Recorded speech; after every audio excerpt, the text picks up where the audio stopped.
ಕೇಳ್ರಪ್ಪ ಕೇಳ್ರಿ, ಸ್ವಚ್ಛ ಶನಿವಾರದ ಪ್ರಯುಕ್ತ ಎಲ್ಲರೂ ನಮ್ಮ ಗ್ರಾಮದ ಬಸ್ ನಿಲ್ದಾಣಕ್ಕೆ ಬರ್ರಪ್ಪ ಬರ್ರಿ.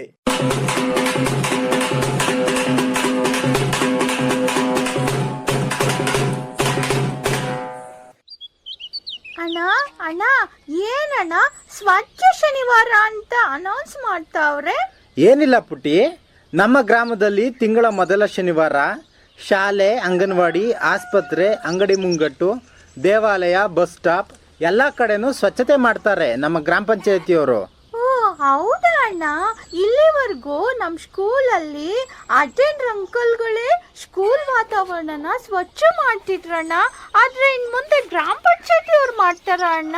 ಹ್ಞೂ ಪುಟ್ಟಿ, ನಮ್ಮ ಗ್ರಾಮ ಸ್ವಚ್ಛವಾಗಿರ್ಬೇಕಲ್ವಾ, ಅದಕ್ಕೆ ಈ ಸ್ವಚ್ಛ ಶನಿವಾರದಲ್ಲಿ ಪ್ಲಾಸ್ಟಿಕ್ ವಿಂಗಡಣೆ, ತ್ಯಾಜ್ಯದ ಸಮರ್ಪಕ ನಿರ್ವಹಣೆ, ಹಸಿ ಕಸ ಒಣ ಕಸ ಬೇರ್ಪಡಿಸೋದು, ಚರಂಡಿ ನೀರು ಸರಾಗವಾಗಿ ಮುಂದೆ ಸಾಗುವಂತೆ ನೋಡಿಕೊಳ್ಳೋದು, ಇದೆಲ್ಲದರ ಬಗ್ಗೆ ಜಾಗೃತಿ ಮೂಡಿಸ್ತಾರಂತೆ ನಮ್ಮ ಗ್ರಾಮ ಪಂಚಾಯತಿಯವರು.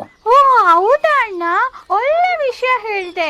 ನಾನು ನಮ್ಮ ಸ್ಕೂಲ್ನಲ್ಲಿ ಇದ್ರ ಬಗ್ಗೆ ಸ್ವಚ್ಛ ಶನಿವಾರದ ಬಗ್ಗೆ ಎಲ್ರಿಗೂ ಹೇಳ್ತೀನಿ.